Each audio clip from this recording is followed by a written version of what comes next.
In this video, we'll take a closer look at how you can request PFCG roles using Xiting Central Workflows, also known as XCW.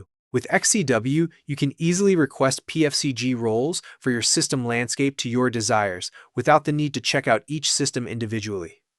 Adding or removing PFCG roles are simple tasks that can be done with the XCW Role Request workflow. So, let's get started. First, open the XCW Role Assignment Workflow via your Fiori Launchpad. If you are using the self-service, you can skip the part of selecting other users. You can now enter the username in the top left to search for them. If it helps with the search, you can also already filter for the subsystems the user is in via the button Filter Subsystems in the top right. Please choose now the user from the given list. You will now be greeted with the current state of the user. You can see the currently assigned roles and details regarding those roles in the table below. With the Add button above the table, you can add authorizations to the request. You can search roles by the role title, a transaction included in the role, or a username of a user that might contain the role or roles you are interested in. In this case, I will search for my roles by using a wildcard search. You can now choose the roles you want and click Next Step. You are now asked to set a validity for the roles. You can now either choose to set one or leave it blank. To confirm if all changes are in order, click on Overview. Note that all approval-free authorizations must be requested the same way. To remove currently assigned roles, use the little cross button at the end of each row in the table. In the top right corner, you can scan the user's authorizations for critical authorizations and critical combinations using the variants provided by your SAP Authorizations team.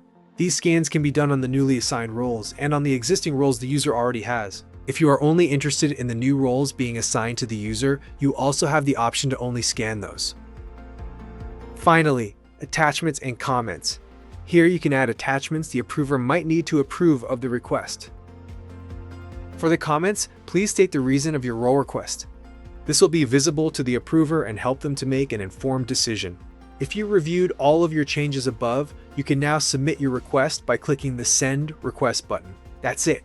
All relevant participants in the workflow will get email notifications once they have an open approval or the request was approved. Please note that if there is a risk within the request, a dedicated risk owner must also approve or mitigate the risk. Finally, let's look at a quick example of an approval. In the work list, all open requests are listed.